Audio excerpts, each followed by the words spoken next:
ప్రేక్షకులందరికీ నమస్కారం. 2024 సంవత్సరం ఫిబ్రవరి 11వ తేదీ నుండి ఫిబ్రవరి 17వ తేదీ వరకు గల వారఫలాల్లో వృశ్చిక రాశి వారికి ఎలా ఉండబోతుంది, అలాగే ఈ రాశి వారు చేయాల్సిన పరిహారాలు ఏమిటో ఈ వీడియోలో తెలుసుకుందాం. పూర్తి వివరాల్ని తెలుసుకోబోయే ముందు మీరు ఏమైనా సమస్యలతో బాధపడుతుంటే వాటి పరిష్కారం కోసం మీరు స్క్రీన్ మీద కనిపిస్తున్న మా గురువు గారి నెంబర్ కి కాల్ చేసి మీ సమస్యలకు తగిన పరిష్కారం పొందండి. ఖచ్చితంగా మీ సమస్య పరిష్కారం అవుతుంది. అలాగే మీరు ఇప్పటి వరకు మా ఛానల్ ని సబ్స్క్రైబ్ చేసుకోకపోతే వెంటనే సబ్స్క్రైబ్ చేసుకోండి. అలా చేసినట్లయితే మీరు మా వీడియోల్ని మిస్ అవ్వకుండా చూడవచ్చు. ఇక వివరాల్లోకి వెళ్తే ఈ వారం వృశ్చిక రాశి వారికి సామాన్యమైన గ్రహగతులు గోచరిస్తున్నాయి. అయితే కుజగ్రహం యొక్క ప్రభావం వల్ల ఆర్థికంగా మీరు పడిపోకుండా ఉంటారు. సకాలంలో చేతిలో ధనం ఉంటుంది. ఎంత ఖర్చు వచ్చినా కూడా మీకు ఏదో ఒక రకంగా ఆర్థిక సహాయం లభిస్తుంది. ఎంత కష్టం వచ్చినా కూడా మీరు నిలబడి ధైర్యంగా సమస్యల్ని పరిష్కరిస్తారు. మరి ముఖ్యంగా ఆలోచనాత్మక శక్తి కొంత దారి మల్లుతుంది. ఈ సమయంలో పెట్టుబడులు పెట్టినట్లయితే ఆచితూచి వ్యవహరించాలి. మీ యొక్క వస్తువుల పట్ల జాగ్రత్త వహించాలి. ఈ వారం తోబుట్టువులతోటి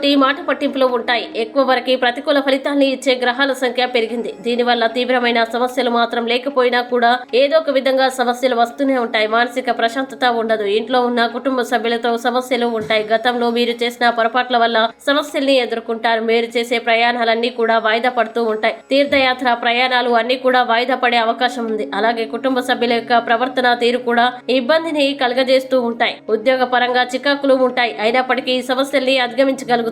అలాగే వ్యాపారపరమైన విషయాలు కూడా చాలా సామాన్యంగా ఉంటాయి. ఇంకా విద్యార్థులకి కూడా అంతంత మాత్రంగా ఉంటుంది. పోటీ పరీక్షల్లో విజయాన్ని సాధించడానికి ఇది చాలా ఉపయోగపడుతుంది. స్త్రీలకి ఒత్తిడి ఉంటుంది. ఇక వృశ్చిక రాశి వారు ఈ వారం చేయాల్సిన పరిహారాలు గనక చూసినట్లయితే ఈ రాశి వారు సూర్యారాధన చేయండి మరియు ఆదివారం రోజు గోధుమలు దానం చేయండి. మంచి శుభ ఫలితాలని పొందుతారు. అలాగే ఈ వారం వృశ్చిక రాశి వారికి అనుకూల తేదీలు గనక చూసినట్లయితే వీరికి 12వ తేదీ చాలా మంచి రోజు. ఈ తేదీలో ఏ పని ప్రారంభించినా సరే మంచిది. ఈ వీడియో మీకు నచ్చినట్లయితే లైక్ చేయండి మరియు ఈ వీడియోని మీ సోషల్ మీడియా అకౌంట్ల ద్వారా అందరికీ షేర్ చేయండి. ఇంకా మీ అభిప్రాయాల్ని ఈ వీడియో కింద కామెంట్ రూపంలో తెలియజేయడం మాత్రం మర్చిపోకండి. అలాగే మీరు ఏదైనా సమస్యలతో బాధపడుతున్నట్లయితే వాటి పరిష్కారం కోసం ఒకసారి గురువు గారి నెంబర్ కి కాల్ చేసి మీ సమస్యలకు తగిన పరిష్కారం పొందండి. ఖచ్చితంగా మీ సమస్య పరిష్కారం అవుతుంది. ఇంకా మీరు అనుకున్నటువంటి అన్ని పనుల్లో అంతా మంచి జరగాలని కోరుకుంటూ సర్వే జన సుఖినో భవంతు.